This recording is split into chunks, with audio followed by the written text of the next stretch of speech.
All right, if everyone could take their seats, please, we're going to get started with our next panel on mental wellness. Everybody could quiet down and take their seats, please. Thank you. Thank you. So our next panel, as I just mentioned, is about mental wellness. We've had this panel now for a number of years. We don't want it to get lost in the shadows. I feel like this topic for too long hasn't been talked about publicly. So we're trying to make it an annual topic here at our symposium. So we have a great diverse set of folks up here from different parts of the horse industry or the racing industry.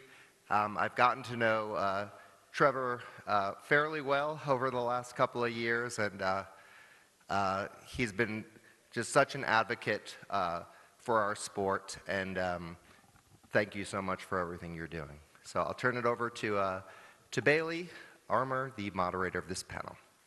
Good afternoon. Good afternoon. There we go. We all need some more coffee before we get started. My name is Bailey Armour. I'm the marketing manager at First Technology, a lifelong racing fan, a proud Kentuckian by choice, someone who believes deeply in talking about the things that we don't always want to talk about. Horse racing is a sport built on grit, passion, and early mornings. And as we all know, those long hours don't magically just stop when the last race goes off. The emotional, physical, and mental pressure can follow people home, to the barn, to the next track, and to the next season. Today isn't about pointing fingers or pretending that we have all the answers. It's about opening the door. It's about hearing real stories from real people, learning what support can look like, and reminding everyone that no one in this industry fights alone. We're here to talk honestly, compassionately, and constructively. And if we can get a laugh or two along the way, even better. So thank you all for being here. It means more than you know. I'll let our wonderful panelists introduce themselves, and we'll get right into it. Hi, my name is Trevor McCarthy. I was a jockey for 12 years, and I retired back on August 15th, 2024 due to mental health. I was born and raised in the industry. My father was a jockey for 22 years and followed his footsteps in the jockey position. So really due to mental health, I decided to step away from riding for my own health, physically and mentally, and for my family. I went through a God experience the last week that I rode, and was lucky enough to have the chaplaincy, which stands here today representing, and I was so lucky to have them on site at Colonial Downs when I was riding there. And Dr. J Jay,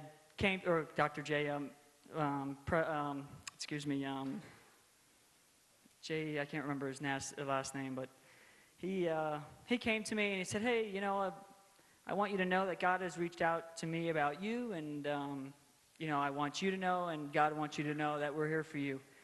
During that time, a couple of days prior to that, I had asked God in a hotel room that I was staying in at Colonial. I sat there in the dark before I went to bed, and I prayed to God that, hey, where do I need to go from here? I'm just not happy with what I'm doing, and I really just need some signs to show me which direction you want me to go into. So that was one of the signs.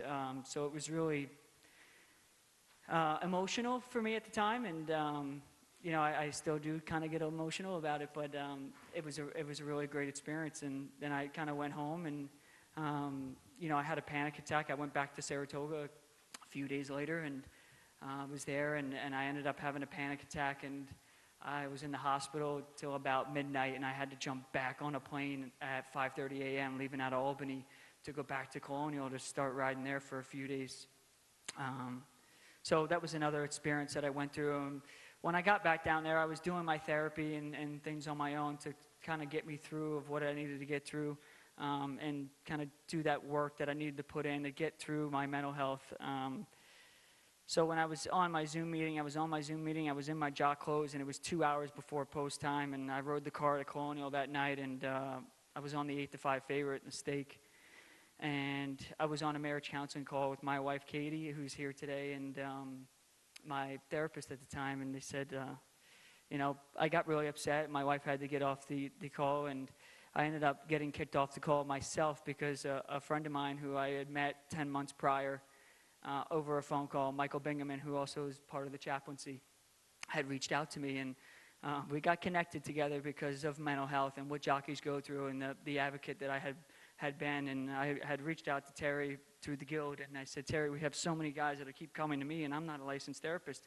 Who do I reach out to? And he says, well, give Michael a call. And sure enough, the first time we called, we talked for about an hour and a half on my way home from parts racing one day, and I was able to pitch him some guys to go, that he could speak to. So I hadn't heard from him 10 months, and sure enough, I get kicked out of that meeting. And when I got kicked out of the meeting, it was him. It was Michael. He was calling me, and then he had texted me, and his biggest line, which most people know, is, have I told you lately that I love you?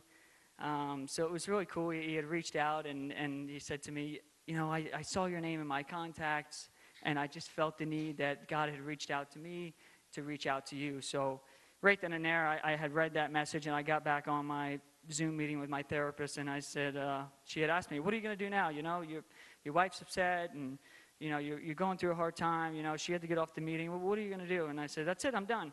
And she's like, well, wait a minute. You can't just make sudden changes. And I said, it's been a long time coming, and I've had now 3 really red flags that I've asked God for, and 2 were chaplains. One was a panic attack I was in the hospital with, and I was like, who's going to be the next one? The Grim Reaper is going to be knocking at my door. So I'm like, that's it. That's fine. It's done. And I went into the jock room, and I remember the jock saying, hey, it's 2 hours before post, and where are you going? You're getting into your, street clothes. And I said, down there at Colonial, there's only one little gas station with a Dairy Queen there. So I said, I'm just going to go grab a snack, and a drink. And on my way out, I ran into my valet on the way into the parking lot. And he says, where are you going? I said, hey, look, I got a lot of work to do. I got to heal things with my family. I got to heal things with myself. And I bursted out crying. And he goes, but you ride 9 tonight, and you're on the 8-5 favorite and stake. And I said, yeah, I really think that even if I was on Secretariat tonight, I wouldn't be riding. So I actually, Michael, who was, who's become a dear friend of mine, spent 2 hours, I think 2.5 hours on my 10-hour drive home back to Saratoga. And we were able to talk the whole way, and sure enough, still, we talked after that when I retired once a week, and he's just always a super great friend that's by my side. But it's kind of led me to be a great advocate for the sport and speak up about jockey mental health, which most men won't. And being in the middle of these ladies just goes to show that men aren't really speaking about it, which they should be. And I'm just lucky to work for HISA now and have the opportunity to work with jockey wellness and do what I'm passionate about, and also be supported by the guild through the many years that they've supported me and through my mental health and being an advocate and things like that. So it's been a true blessing. It's really been some really direction I thought I'd never go, but it's just been super positive over the last 2 years, which I've needed. So I'm grateful to be here. Thank you, Trevor.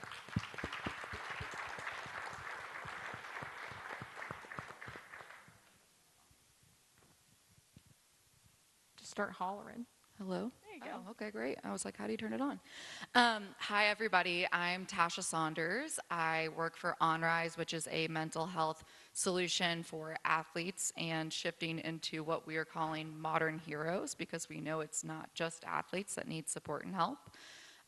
We work through HISA and the Jockeys Guild to support a lot of the jocks here, and also a lot of other organizations, including NSA, so the steeplechase, and all types of different sports, hockey, lacrosse, soccer, all that kind of thing. My introduction of myself is that I am a first-generation American. My parents are English. I grew up in the South and was the first in my family to play a collegiate sport. When I was about 16 years old, my parents went through a pretty nasty divorce that I was stuck in the middle of. And I went to seek therapy and support, and I was very thankful of that resource being there. My therapist was not relatable at all to me. She was about 65, 70, had no experience of sports. I hated it. I hated going there. I would talk about everything possible that I couldn't talk about actually what mattered, right? She ended up telling me, I think maybe you can quit soccer, don't go play in college. And really, soccer was the one thing, and that was the one community that was keeping me grounded and steady and stable during that time. So I ended up going to play in college. I was on that classic D1 path, and I ended up going to play D3 just because I sucked after going through a lot of this traumatic stuff that I had gone through. I needed support, I needed help, I needed care, and I didn't get it. And I was blessed to have a family that had those resources and was willing to overcome stigma to let me talk to somebody, and still it wasn't the right care for me. I got to college. I was in my dream college. I applied test optional. I don't think I really belonged there, but I was so happy to be there. And at the end of my first semester there, I cheated on one problem to a 5-point homework assignment, and I got kicked out for a semester. And that was devastating for me. I really walked that path alone, and then ended up leaving for a semester and coming back, only to get compartment syndrome surgery on my calves because they were going to explode. And so then I came back my junior year and I played again. And I don't think I really had that normal path through college, right? I think a lot of people who come to work for us at OnRise, they come to us and they say, hey, I've got this career gap or this bump in the road, and I had this tough experience. And we're like, great, you're perfect.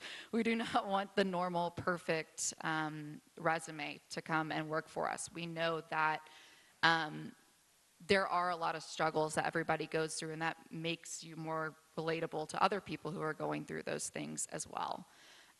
So I'll jump a little bit to OnRise a bit later, but long story short, our current CEO, Kim Quigley, came to me in about 2020 and said, there's a problem, and I'm seeing it with athletes. How do we fix it? I know you didn't have the cleanest ride of this, and how do we create something to be able to support the current athletes? So we're here a few years later, and I'm excited to share more with you all about how we're supporting the current jocks and other athletes in this situation.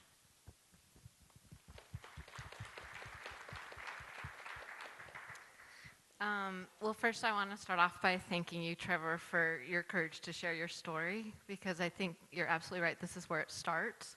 I think we are talking about some hard things. It was interesting listening to the heroes in our last panel and them sharing all the physical traumas that they've gone through to achieve what they've achieved, and without talking about really what the mental health, the emotional challenges that were very much a part of that. And I'm so grateful for this opportunity to have this panel to just, again, highlight that that's a big part of the sport, that's a big part of life. So I wanted to first thank you for that. I'm Lynn Thomas. I'm a mental health professional, and I have no background with horses in my past, so I'm kind of the outlier here. But what introduced me to this is I got to work in some mental health sessions that involved horses as part of the process, and I had never seen anything so impactful. I've worked in a lot of different settings. I've worked in nature, wilderness therapy type. I'm a big believer in anything experiential, but when I saw what those horses did in helping people change lives, I was hooked. And so that led me to spending my next 30 years involved in advocating and amplifying awareness of the impact horses have in mental health services, including training practitioners and helping programs start across the world so that these services could be made accessible. In 2021, following a passion, we wanted to do more to spread awareness and to support these programs that are providing these services. And so I co-founded a nonprofit advocacy organization called Horses for Mental Health. And these organizations that provide these services, they are benefiting the horses. They're providing aftercare. These horses get to be themselves. They get to shine. They don't necessarily even have to be ridden. They are themselves, and people heal through relationships. And so we wanted to do something that highlights that this is benefiting the horses and this is benefiting the humans, and these programs struggle. They work so hard, and we can do more to uplift them to provide these services. And these services are being provided.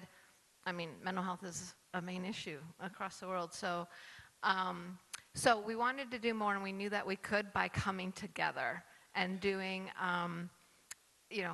by working together, a rising tide lifts all ships. If we could bring all the industry, the equine industry, the mental health industry, and the people who do these services specifically all together, we could be louder and make more of an impact.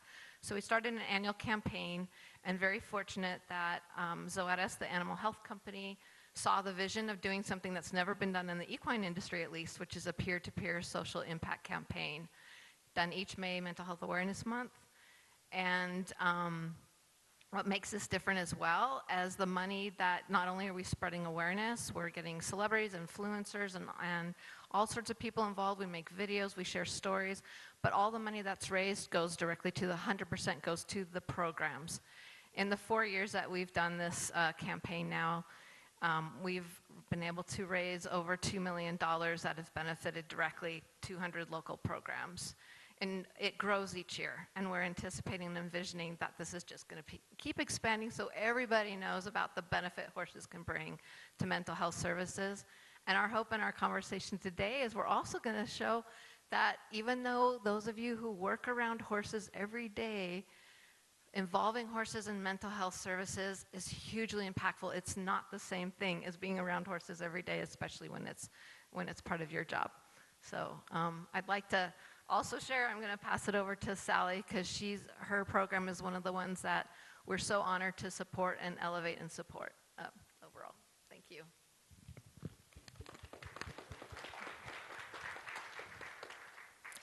Yeah, I'm Sally. Little background of how I got into racing. So my love for racing started when I was 5 years old in my living room, watching Winning Colors win the Kentucky Derby. So I love hearing Mike from the last panel talk about all these fillies and mares. So I grew up in a Marine military family. I have twin brothers who are both in law enforcement. Our dinners consisted of talking about the Battle of the Bulge. So it was oorahs or yes sir, right? Like that was my culture. But when Winning Colors won, I was like, I can beat the boys. Like, yes, this is my sport. So I was hooked at a young age. Fast forward, obviously rode since I was 5 years old because I had to get on horses after watching that race. Falling off was the best thing that ever happened to me. My poor parents, I just loved it, the adrenaline, the excitement of it. Then fast forward, horses were a huge part of my entire childhood, right? Going into adulthood, I almost died of anorexia in college. Was hooked up to machines, and I remember hearing God audibly. I know that sounds crazy for y'all, maybe not, but I did. I promise I'm not crazy. I heard him say, Sal, I need you to die to yourself so you can live for me. And I might have thrown some F-bombs in the hospital room, I'm not gonna lie. I was like, how do I do that? I was a complete mess. Fast forward, got out of rehab, went back, finished my undergrad in human development, because why the hell not learn about yourself when you're paying for college? So did that, and then ended up going and working in Texas with kids, violent offenders in Southeast Oklahoma. Jeff Lucas became a dear friend of mine, so that was really full circle before he passed away. Loved that man dearly. And through this whole kind of ordeal, I moved back up to Minnesota and started Abijah's. And that is the program that incorporates retired thoroughbreds to work with our backside population and our military and our first responders. The really cool thing with thoroughbreds in the mental health field, well, not the cool thing, the weird thing to me is they're rarely used. And it's because they're too hot, right? Well, they're too spicy, whatever word you want to throw in there. And I'm like, well, they're perfect for the people that I work with, for the backside population, for the first responders and military. So Abijah's has this vision of bringing it to every track across the country, every track that'll have us. Because what happens is we're bringing in these thoroughbreds, their value has really gone from high to none. to zero. They can't race anymore for some reason or another. I can't tell you, listening to identity and things that are talked about with these jockeys, what that does to you when they're not able to continue riding. Well, the same thing happens to a thoroughbred who loves to run. They don't know how to not run. Thoroughbreds don't slow down until they break down, and that's first responders, that's military, that's the racetrack population. And it's also what makes it so beautiful and so exciting. So right now in our culture, the racing industry is in fact the underdog. And I love the underdog. I have been the underdog. Every single person in this room has been an underdog in their life somehow, somewhere. And so Abijah comes alongside and says, nope, we are going to elevate this industry. We're going to save horses. We're going to work with backside populations. We're going to elevate the health and wellness of the entire industry. And then we're going to bring in the first responders and military that work in the surrounding communities that these racetracks are in. And they're going to come to a racetrack and their lives are going to be transformed. Boom. So I get super excited about what these horses, what this industry can do for this world. Truly, I think the racing industry can have the largest impact in bringing hope and healing, because that is where it started. It brings hope to everybody involved in it.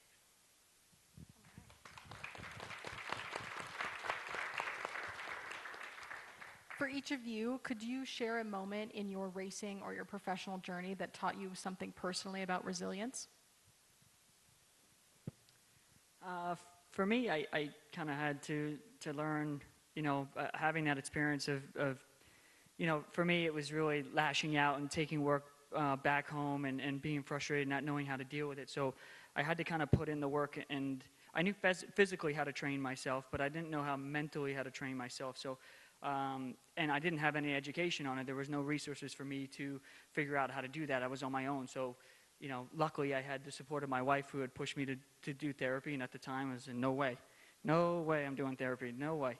And the more and more she pushed it, and the more and more I thought about it, it's like, you know what, I got to do it. So therapy was one. It was great. It taught me, how to kind of build techniques of how to get through the day and how to deal with certain situations, and that was a big one. And the other one was, which again I had to figure out on my own, was sitting in an ice cold plunge, which I got really addicted to. And it was something that helped me, one, mentally, but two, physically, and then three, when I was riding. So I would actually do it on my off days. I would do it when I went home, and I would do 3 minutes in an ice bath at 39 degrees. And if you're trying to strengthen your mind, that's the perfect one, because if you're willing to sit in a 39-degree water for 3 minutes, as soon as you hit that water, you want nothing to do with it. You want to get out. But when you're in that kind of bad situation, you learn to breathe through it. You learn to trigger your mind and put a focus somewhere else, and kind of trick yourself pretty much. So those were two biggest things for me that really worked, and I was just really kind of blessed that I was able to find that on my own. I guess I'll go. We said resilience? Gosh. Well, I learned at a really young age that no really meant maybe. And that's helped me, because I've been told no a lot.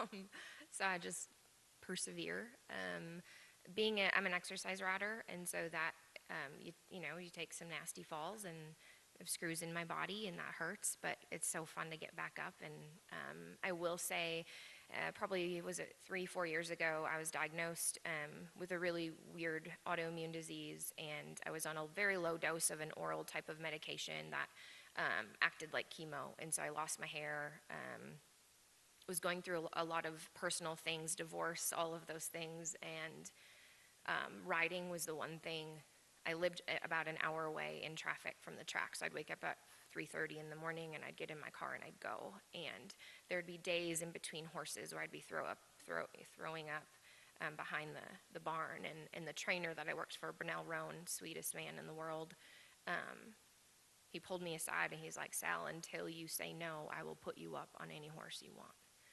And I thought that might be the last season that I would be able to ride. And so I think that was something that taught me a lot of resilience, is even having doctors and people say, no, you can't. And so in my head as a little kid, because I'm a dreamer, I was like, yeah, but maybe, right? Like maybe. And so if there's a chance, if I'm a 50 to 1 shot, like I'm gonna show up and just see what happens. So that was a big part. Fantastic. When you hear the phrase mental wellness in racing, what does that mean to all of you?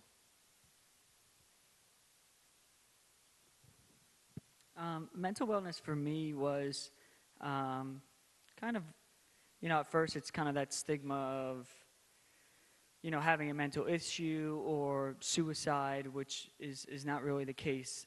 And I think a lot of people, when they think about therapy, they think about, mental health, and they think about therapy as you have to be suicidal to go to therapy or have a mental health issue.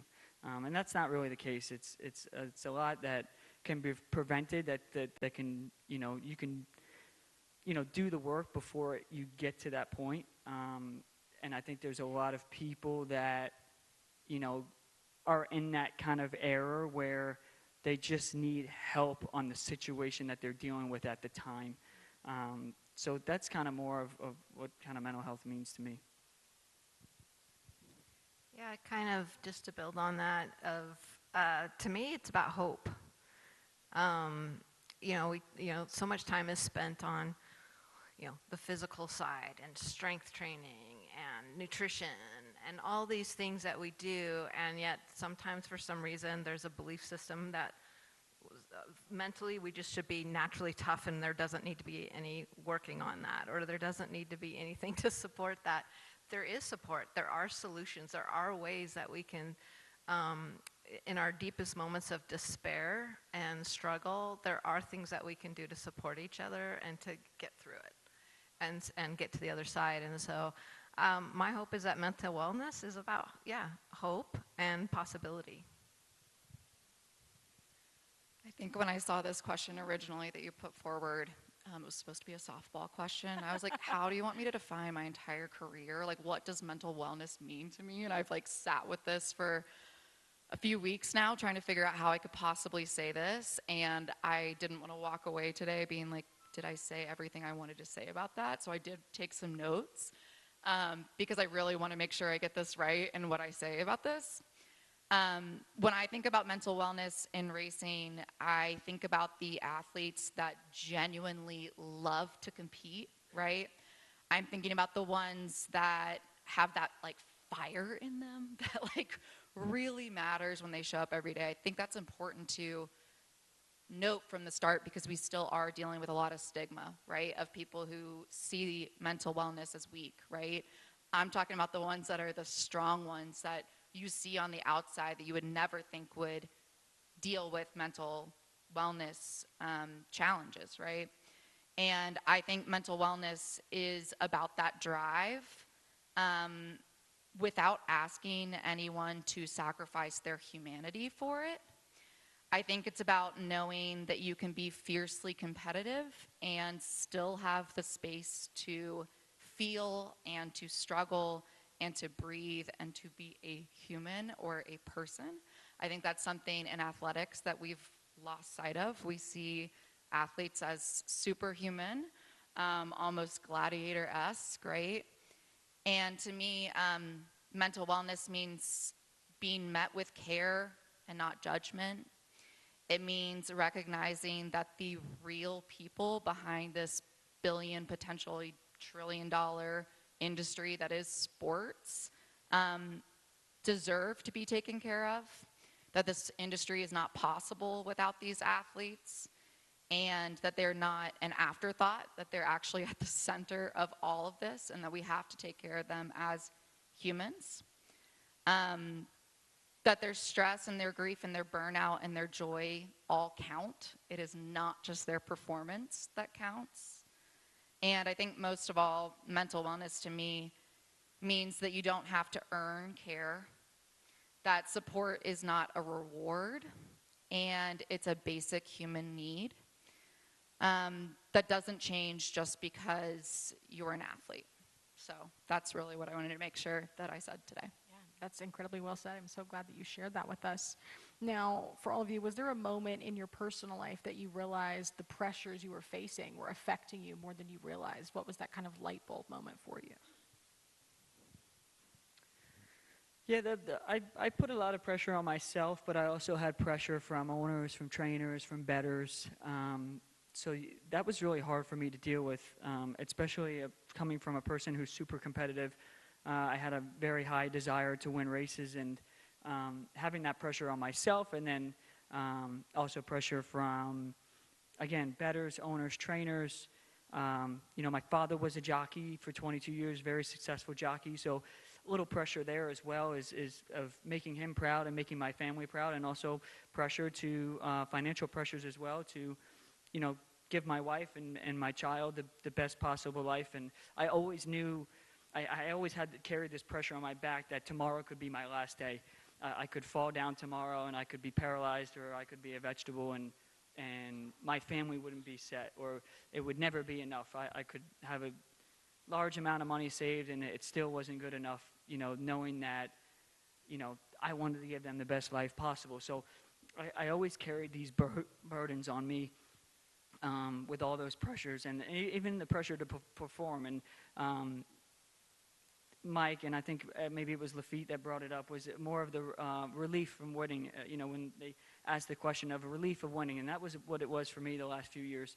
It was more of a relief knowing that I got the job done. And when I crossed the wire, I wasn't happy. And the last couple of years, I look back at photos and I'm like, man, I'm not even smiling in the winner's circle, or I'm not even smiling jogging up to the groom and the trainer who are high-fiving me, because it was just more of a relief than anything, to just, one, financial relief, two, that I got them out back, or maybe I can have some other opportunities. And there was other times too, I was more focused on riding a good race. I wouldn't even focus on winning the race, just as long as I don't get in trouble and I don't come up with an excuse that I got this horse beat, I'll be relieved. And then it'll be so much pressure off me that, okay, it wasn't my fault this time, So those are kind of the pressures that I was facing.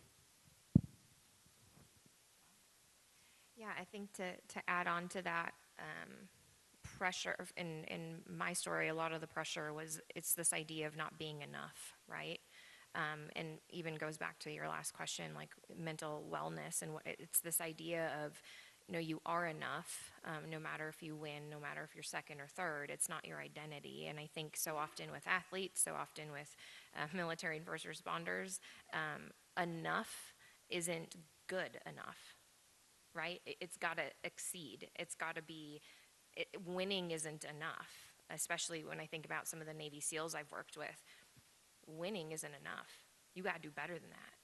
You got to win again. You got to, it's crazy, this mentality of like, okay, you're going to sit in the ice bath for 2 minutes. No, I'm going to do 3. No, I'm going to do 3:10. Right? Like you hit your goal, but your goal's not enough. And I think people who are athletes, people who are in this industry, that again is that blessing and curse. It's that yin and yang. It's what makes Trevor so awesome at what he does. And it's also really hard, right? It wears on you. So, yeah. Thank you so much for sharing all of that, everyone. Let's take a step back now and zoom out and look at some of the realities in racing that don't necessarily always make the highlight reel.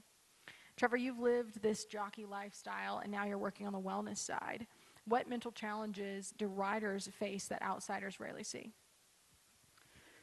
Yeah, I think outside of racing, that they experience is they can never walk away from the job. They go home, and you have to get up early in the morning. You're working horses, and then it's straight to the jocks room to lose weight and prepare for the races, and then it's the races all afternoon. And then once you get home, you eat a meal, and you're still on the clock, right? Because you're on a diet. You got to worry about your weight, and then now you're trying to prepare for the next day, and then 7:30, 8 o'clock. Now you're in bed because you got to get up early. So it's really kind of a tough lifestyle, and I think a lot of guys off the track, they can't turn it off, and that was one of my biggest issues. And I think guys, they push themselves, through pressures of trying to make it and trying to do things maybe that the body can't physically do or hold up to doing. So there's so many variables that can go into it, but you know, I think that's more of an outside thing, is more of guys not being able to shut it off. How did stepping away from riding professionally and moving into this wellness space change how you're viewing the support that riders actually need? Yeah, you know, for me, I kind of had to figure things out on my own.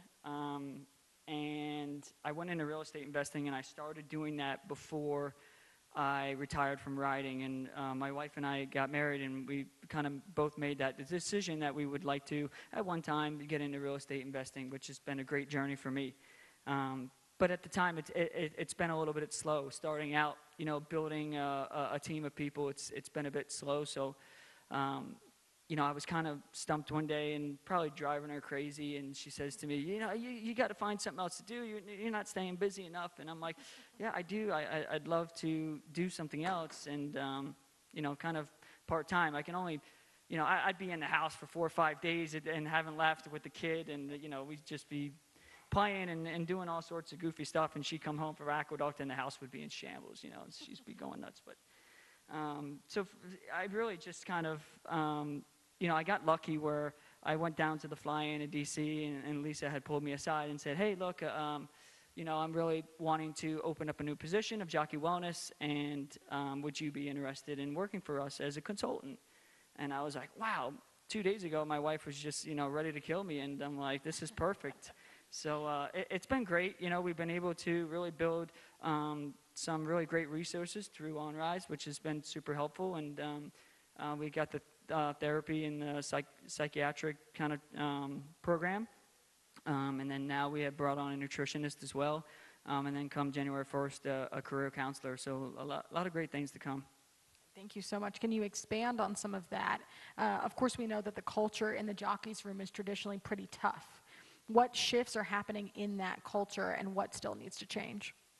Yeah, I think a lot more guys are being a little bit more open, maybe not truly coming out to their story, but more talking about it amongst themselves or reaching out to me, which is great. And I feel like I'm the really good, kind of the perfect person for this position, because I have a great rapport with most jockeys, and I was able to ride at numerous tracks in the country. And, you know, having that program through OnRise is where I can kind of, you know, more of help guys sign up and really focus and help them, you know, kind of handle the situations that they're in. And I think there's, again, a lot more great things to come through OnRise and with HISA to build those resources. I know Jeff Johnson and I, over the last couple of weeks, have been working on a second career program, and we've been able to reach out to the JETS program, which is in the UK for riders for their second career path. And it was pretty cool taking notes on that and seeing their experiences and the way they do it. So I think there's a lot more great things to come that we have ideas on. But that's kind of our next target. Thank you so much. Sally, in your work as a chaplain and as an exercise rider, what is one thing that the industry can tend to misunderstand about the day-to-day reality of life on the backside? It's hard. Yes, everyone back there, we love horses, right? It's a passion of ours. I think it was really interesting. I had an experience, this was quite a few years back, but it really was just eye-opening. In one of my barns, it was early morning.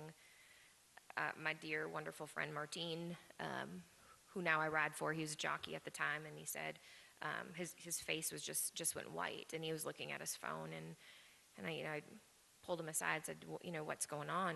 And he went on to share how a family member of his, a cousin's friend or whatever, had just been killed by the cartel. And that was his reality that morning. And I looked at Martine, and I call my little Martini. He was gonna kill me for that. I'm like, what can I do right now? And he just, you know, looked at me. He's like, just give me a leg up. Let's go. And that was the end of that conversation. And I followed him, you know, onto the track on my horse, and the whole time my brain is just like spiraling. I'm like, did I just hear that correctly? And it was a horrific death. And watching Martine ahead of me go onto the track, I was like, this is, like, we've got to do something. Like, what? Like, who's helping him? Who's helping his son, Junior? Who's, like, how about his wife? Like, what is going on? And so that was just a moment in time that I know I'll never forget that was very transforming of, there are no more resilient or passionate people on the backside, and it's a very tough life. And I think as an industry, we can do better, and we should do better to support the mental health and wellness of everybody back there. Because, like Trevor said, you don't get the opportunity to go home from work. So if your family is suffering and they're not with you on the track, and that's something that is very unique. A lot of families are on the racetrack, at least at tracks I've been to. I know there's some that's not the case. But we've got to do a better job at helping them kind of come down and take a break. I don't know how that looks like yet, but they've got to get away. Like, that's a healthy thing for people, and almost like a reset. And in this industry, you don't get that opportunity. And I think that needs to change somehow, some way. You spoke a little bit in your introduction about how Abijah's on the Backside works both with backside employees and then first responders, veterans, military personnel. How does equine-assisted therapy affect people who work with horses in their day-to-day careers or that have never had any involvement with horses? How does it affect those groups differently? Yeah, I mean, I've worked with people where they're jockeys, right? Who their job, their lifestyle is the horse, and it's really interesting because the model. And a side note, I've known Lynn for 12 years or something, and she's been a mentor of mine, starting Abijah's and partnering with her in this endeavor and working together. The beauty of what we do is the horse is a part of the experiential and the external landscape of the session. So it's not about horsemanship. It's about what these prey animals are picking up internally and playing out. So in a session, and we can get into this more with stories and things, but in a session, it might not be the horse. It's about how the horse is helping that person share their story and give them words. So it could be the horse continues to hit the gate. Well, what's getting in the way in your life, so to speak? What's getting in the way of the decision that you need to take to move forward? What's behind the gate, right? And so that's how this really unfolds. It's not about how much you know horses or how much you don't. And so I've working with, people who have jockeys, grooms, and veterans, first responders. The magic is there regardless. If somebody is ready, and that's something Lynn and I know I've talked about with her a lot, and I know this personally, I was not ready for a long time in my healing journey. I hated counseling, and then I became a counselor. That's so weird to me. I still don't like that. Whatever, I'll get over it.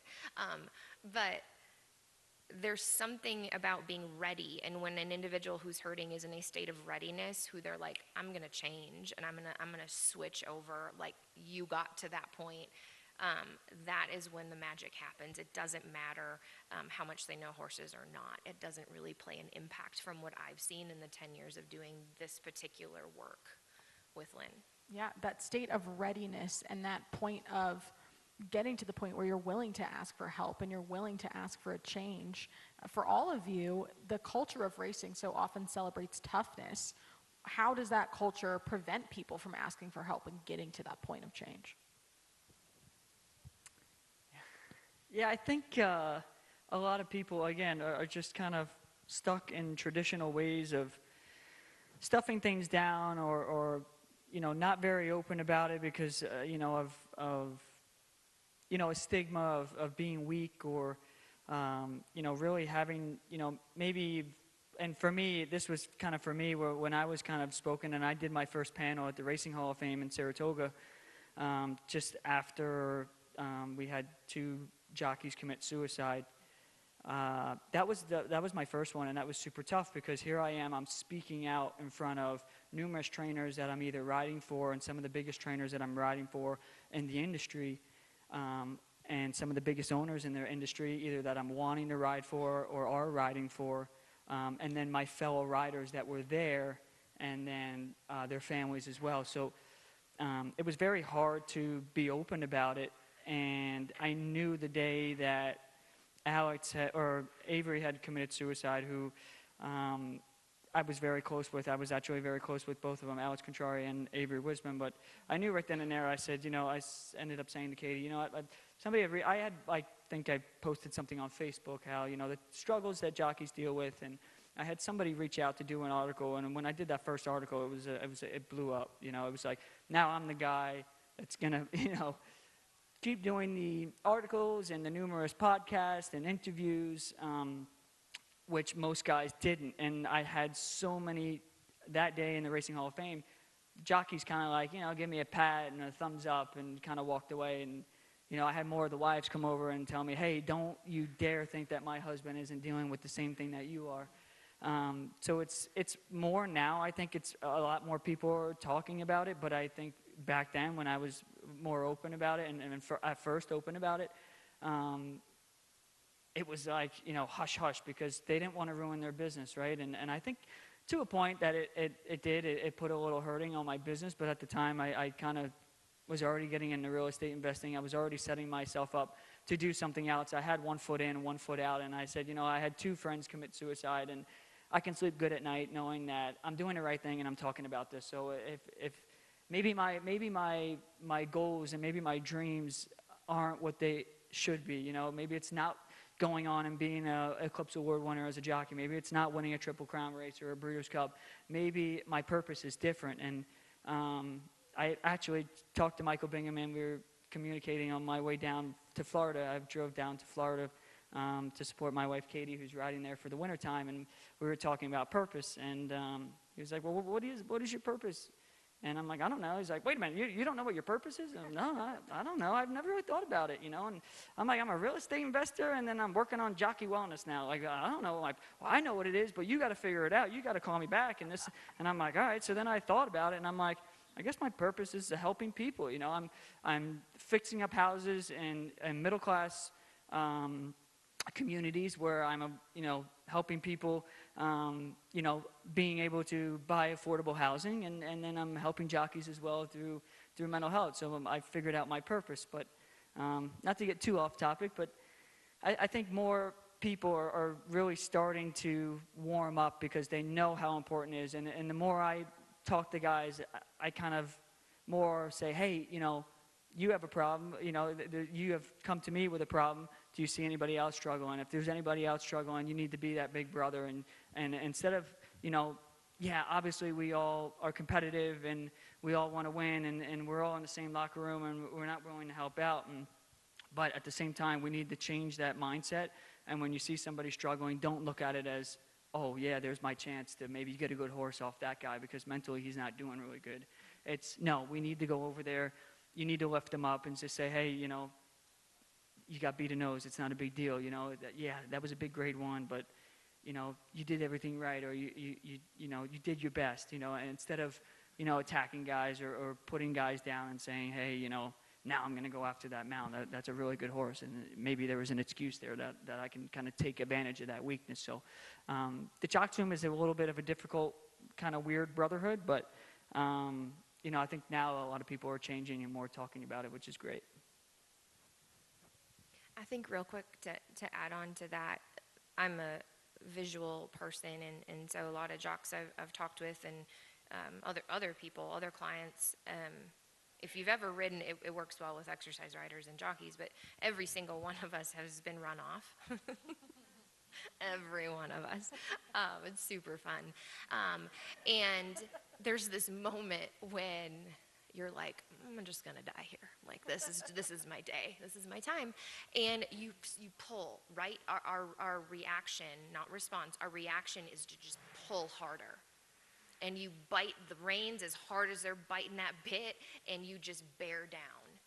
And that's the mentality that these jocks are in, that these athletes are in, right? That these military first responders are in. And the thing that actually brings that horse back is letting go. Coming back, feeling it out, and it's more of this finesse rather than this fighting it. And so that, for me, that has been really helpful, just that analogy of what it's like when you're in that mental health struggle, and you have those blinders on, those blinkers are put on, they're full blinkers, and you're just go, go, go, go, go. And you've got to let go a little bit. And that takes a lot of guts. What Trevor is doing takes a lot of guts to let go, right?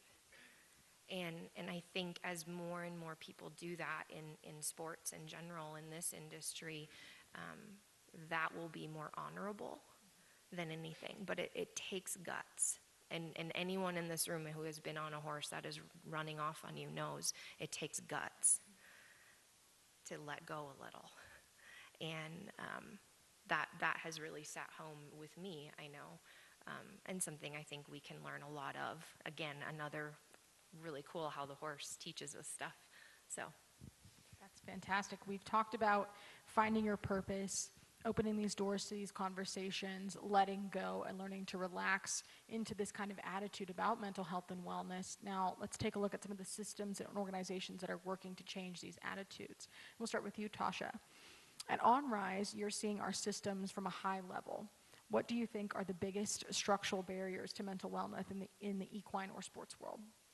Yeah, I think I'd bring that back to your question before, and Trevor, how you responded to it as well, of there are so many hurdles that we have to get past in order for a solution like OnRise to work, right? We've seen over the years, and you've seen Simone Biles come out and talk about her struggles. You've seen big names at least in the athletic space, that have come to destigmatize this. We've seen a lot of phrases out there of it's okay not to be okay. And also, like, in my belief, yes, it is okay not to be okay, and it's not okay not to get help, right? We have to have these solutions. We have to take the next steps with these things too. And also, a lot of these solutions don't work without that groundwork done, right? Reducing that stigma. And Trevor, I don't think you give yourself enough credit for what you're doing in the jocks room, right? OnRise is completely telehealth, which is an amazing solution to support athletes, jockeys who are, in different states. We can support them even if they're not in our office, right? But that doesn't happen without the chaplains that are on the ground, without the members of the Jockeys Guild, without members of HISA coming around and actually speaking to the jockeys, and people like Trevor sharing their story and actually connecting and reducing that stigma, person to person, and saying, I really think you should reach out and get this care. And they might think about it, and it might not be the first day that they sign up, but it might be 6 months later they come back and say, oh, I've really been thinking about what Trevor said. I've really been thinking about what Dan said, or the chaplain at this racetrack said, and now I'm ready to talk about this thing. There's so many barriers to care in athletics, right? And for jockeys, for athletes.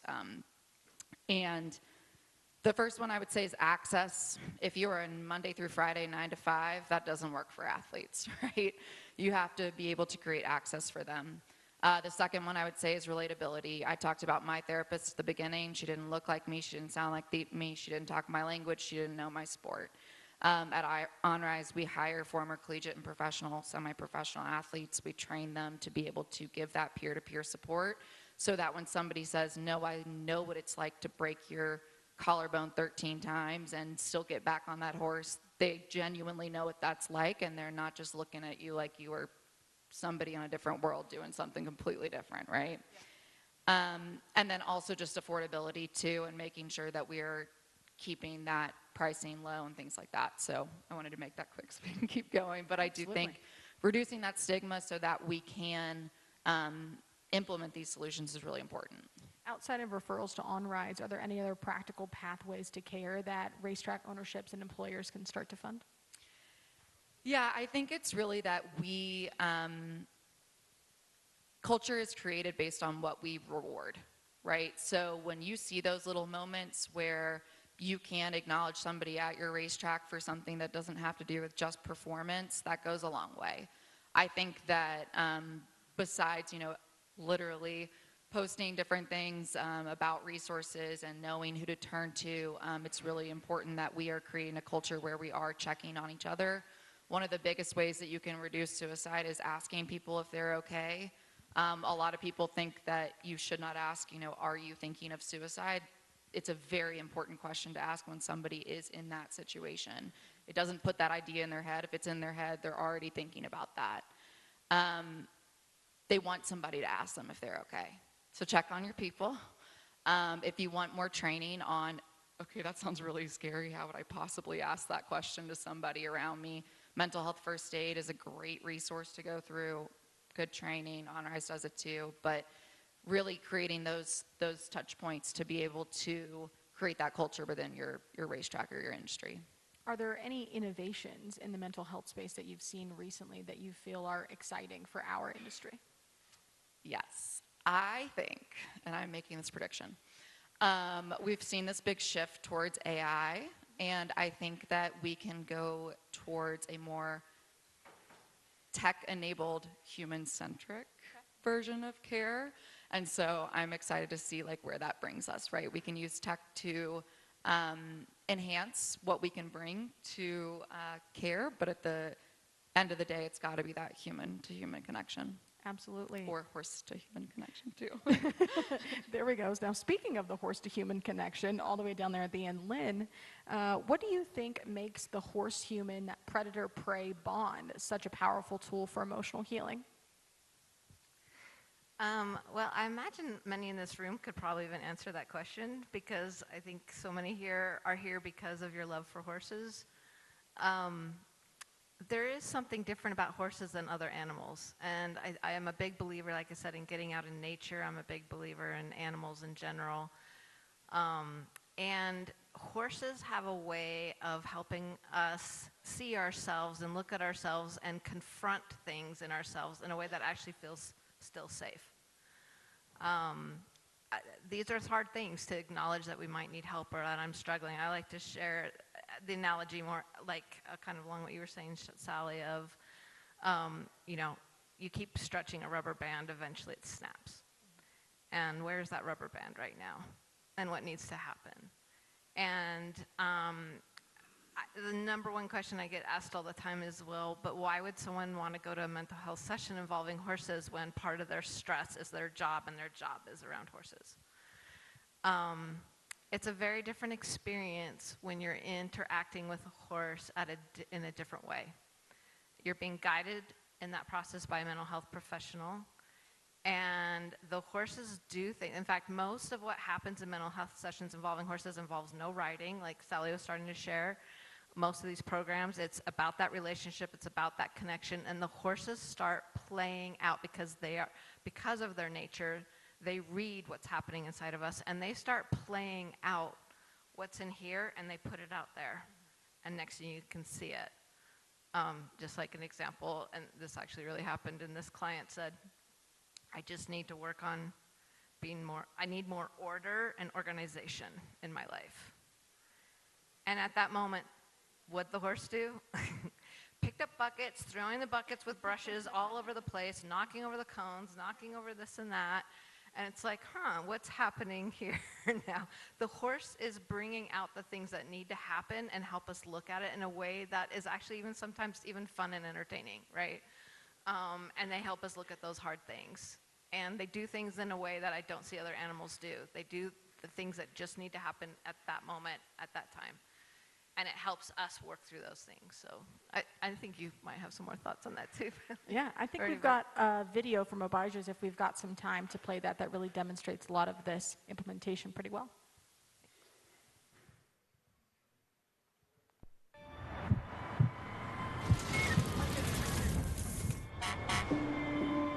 I've been a police officer for a little over 7 years. I love being a firefighter. I'm very proud of being a firefighter, of getting to do that work.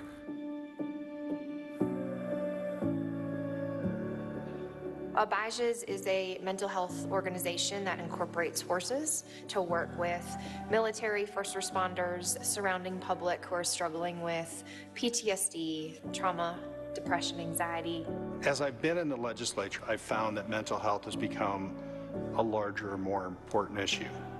We saw kids struggling with anxiety, teenage suicides, our first responders and our military people coming back with anxiety and post-traumatic stress syndrome. So I had a traumatic call. Initially, I thought it was just something that I would be able to handle because I handled it before. I just knew that I needed help, and the first step was to admit it and to get help. My wife has just been amazing, and she has known several times when I'll come home and say, I need a hug, and she'll say, oh, what happened? And I'll say, I don't want to talk about it. I just need a hug. I'll talk later. Where do you think you would have been without Abijah's? I might have tried to kill myself. I was suicidal. Want you close to me, close to me, close to me, oh close to me. They are a strong, independent group of individuals who face traumas at a rate 10 to 100 times what the average person in the general population is dealing with on a daily basis. What is becoming more clear to our legislation is that this model is particularly helpful for the first responder population. Once I fully understood what the program does and the amazing results that they get, I was happy to make a request to the legislature for $250,000 that would provide about 1,000 sessions to our firefighters and first responders, police, and received a lot of good bipartisan support.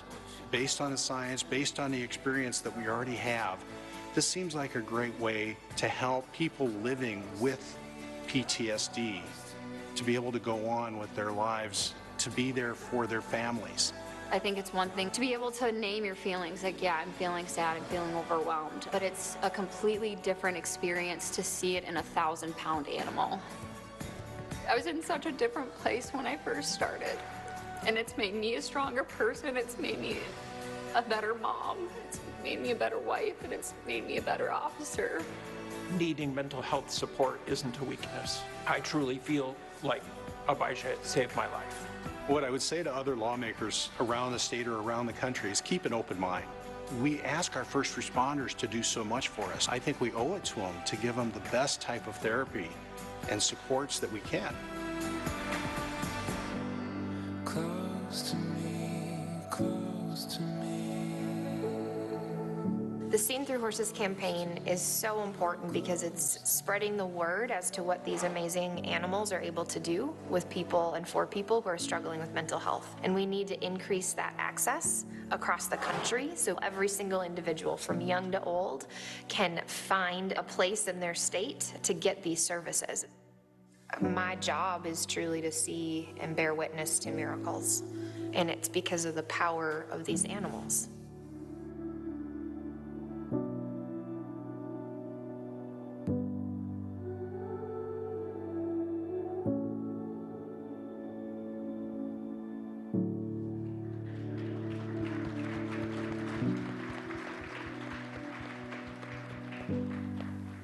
I'll give you all one final closing question, and then we can open up to our audience. What's one message that you hope someone in this room takes home today?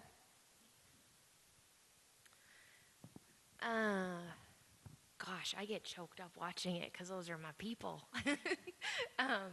One of them in there is a jockey as well. He didn't speak in this video, but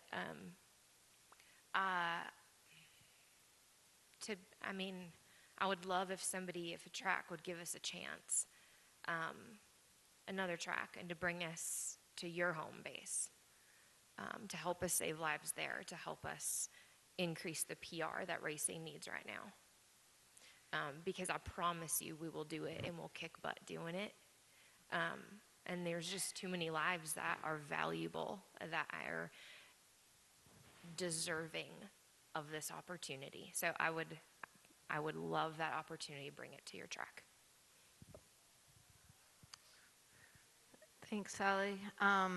So with Horses for Mental Health, part of our objective is to make videos and tell the stories and to share and spread awareness. And so my hope is that you leave here today first to help us share the stories. That brings awareness, both of mental health and the power that these horses can bring into mental health services, both in the racing industry, and it improves not just the people in the racing industry, it improves the racing industry itself. As you guys saw, the legislators brought money into this, supported this, and it's such a beneficial win-win-win all the way around. So my hope is to share the stories and share your story, and hopefully you'll join us in that cause in doing that. Thank you.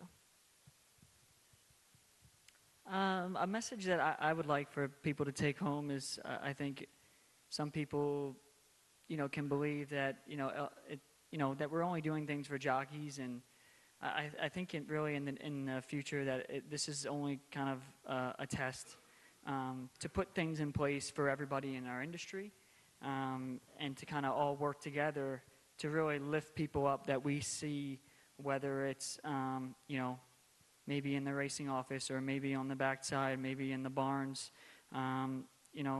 maybe jockeys, trainers, knowing that, hey, just be that person to really be a helping hand and know that, we're really trying to put things in place to better mental health for everybody, not just the jockeys. I love that. I think one thing we didn't talk about was that getting support and help doesn't decrease your performance, but actually increases your performance.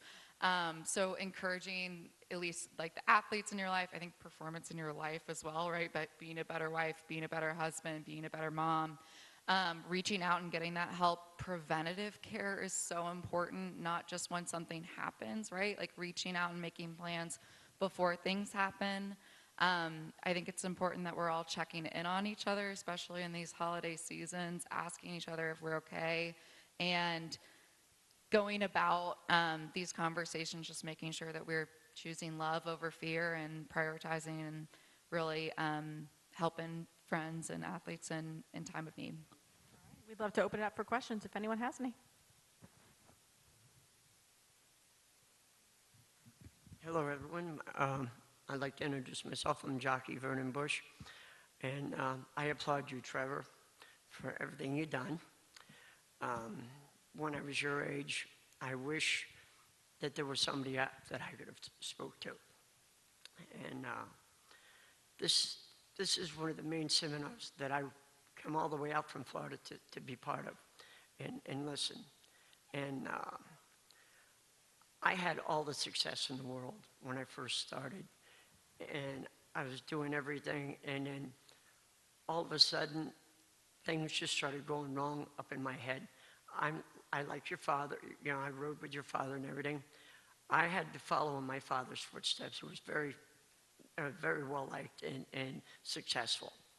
Even though I was successful, I was compared to him a lot, and all of a sudden, the voices in my head wouldn't stop, and I jumped down a very dark path.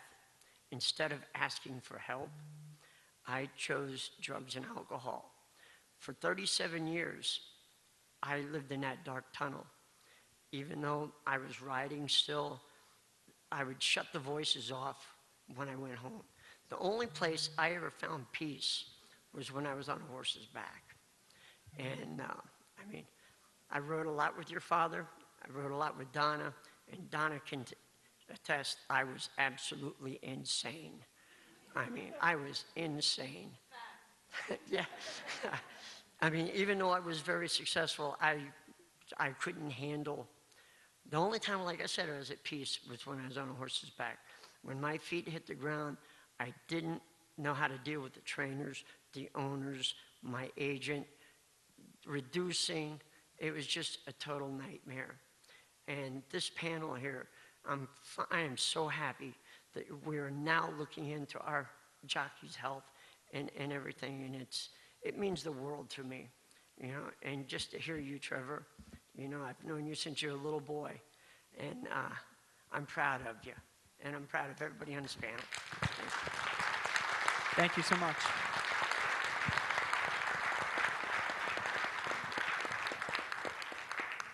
This has been a wonderful panel, and I don't want to take it over, but I think Vernon also deserves a round of applause. He has been sober for quite a few years now, and we are so proud of him, too.